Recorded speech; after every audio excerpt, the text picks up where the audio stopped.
सुख समृद्धि पुत्र धन देने वाली गणेश जी की कहानियाँ।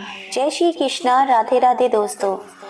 हमारे घर में कोई भी व्रत, पूजा पाठ हो या कोई मंगल कार्य हो, सभी में सब प्रथम सबसे पहले भगवान गणेश जी को पूजा जाता है। चलिए आज हम सब जानते हैं इसके पीछे क्या रहस्य है। एक बार भगवान कार्तिकेय और गणेश जी के बीच पृथ्वी की परिक्रमा होने वाली थी। इसमें भगवान शिव और माता पार्वती ने अपने दोनों पुत्रों से कहा कि जाओ पृथ्वी की 3 बार परिक्रमा करके आओ। गणेश जी बहुत बुद्धिमान थे। उन्होंने भगवान शिव और माता पार्वती की परिक्रमा करके यह प्रतियोगिता जीत ली, जबकि उनके बड़े भाई पृथ्वी का चक्कर लगाकर आते हैं, फिर भी वे हार जाते हैं, क्योंकि गणेश जी अपनी बुद्धि से साबित करते हैं कि उनके माता पिता से बड़ा इस दुनिया में कोई नहीं है। पृथ्वी से बड़े तो माता पिता हैं, जिनके चरणों में सभी लोग वास करते हैं।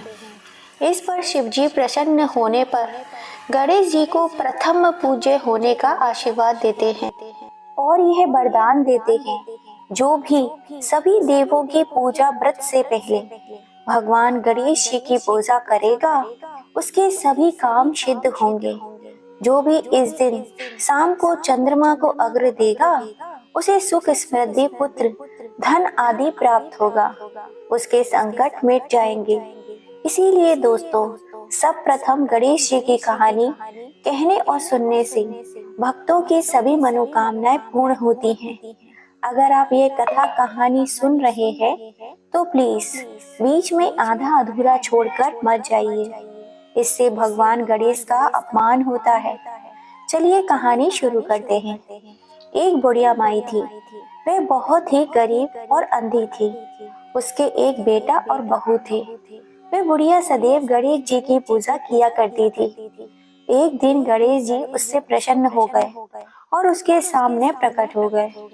वे उस बुढ़िया से बोले, बुढ़िया माई, मैं तुम्हारी भक्ति से बहुत प्रसन्न हूँ।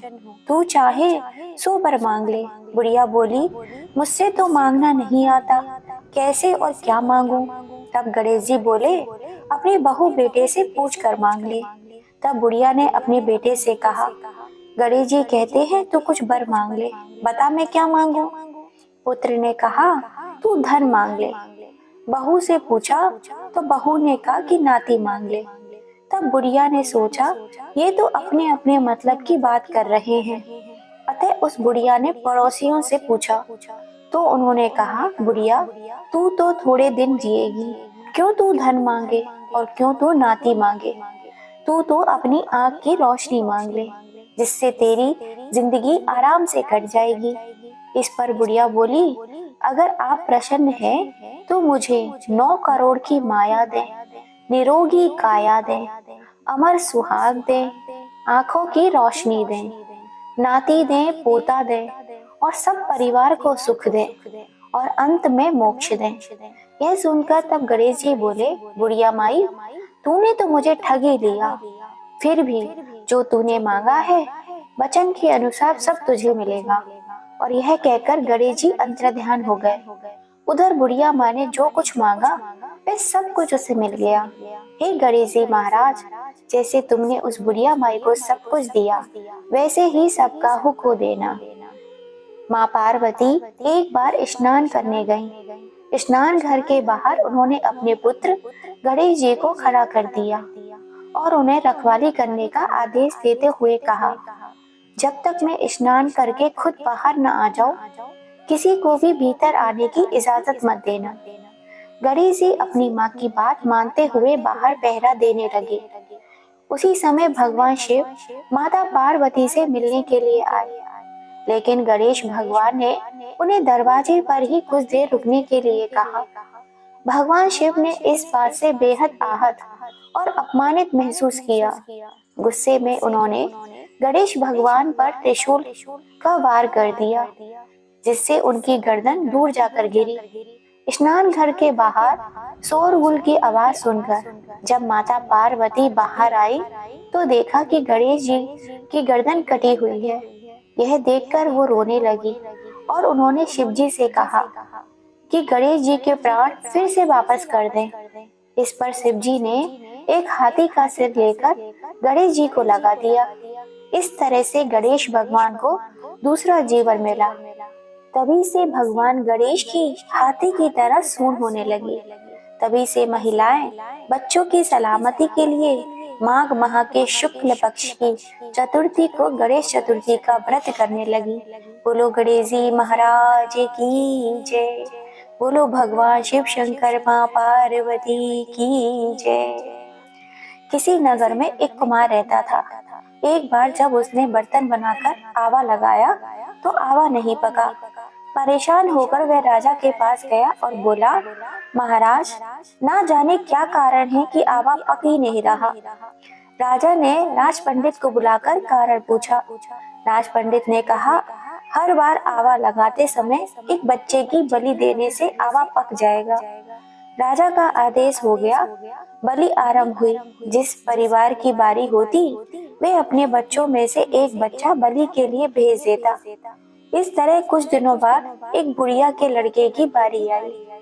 बुढ़िया के एक ही बेटा था तथा उसके जीवन का सहारा था, पर राजा की आज्ञा कुछ नहीं देखती।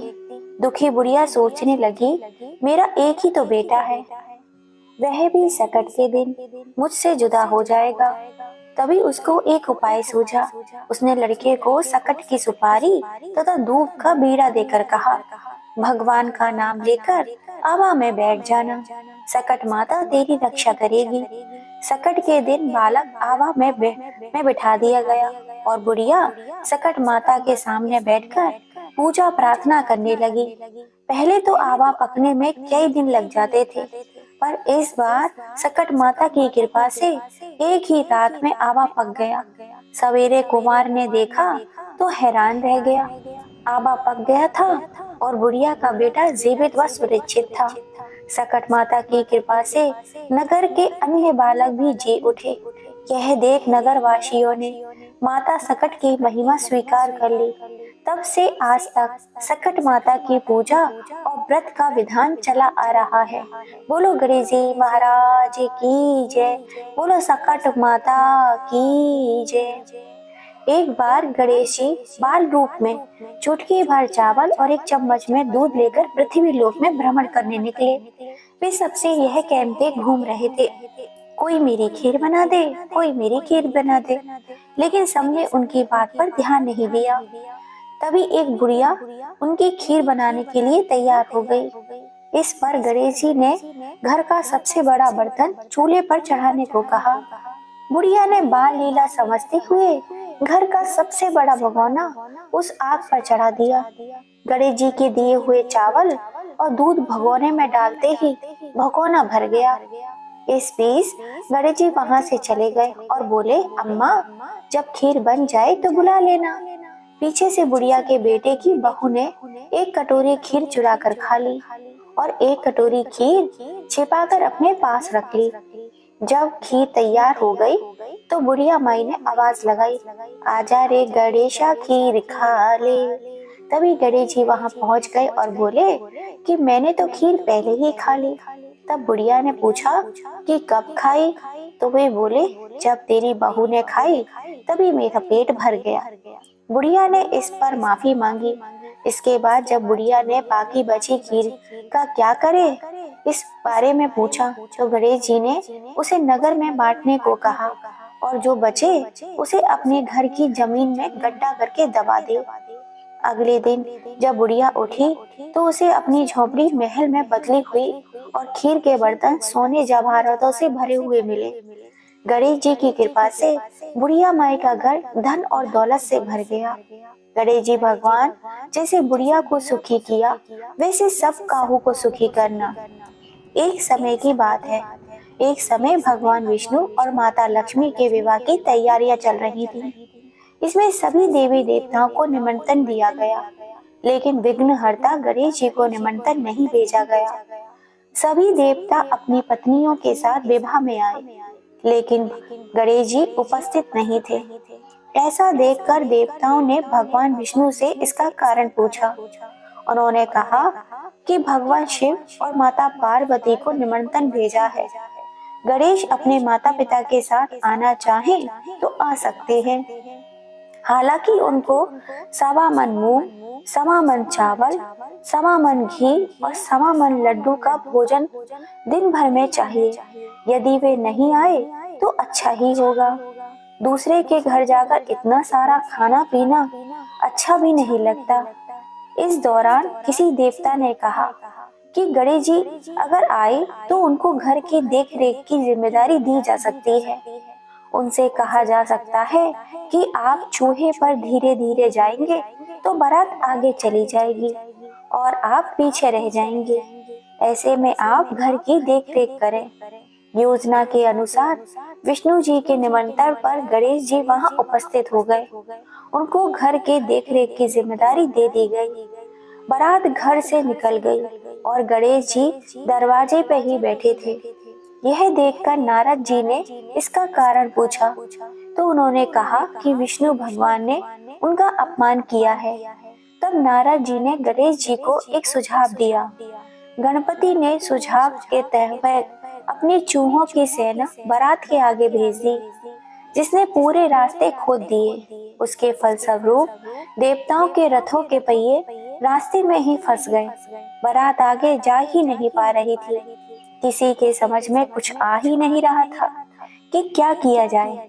तब नारद जी ने गणेश जी को बुलाने का उपाय दिया ताकि देवताओं के विघ्न दूर हो जाएं।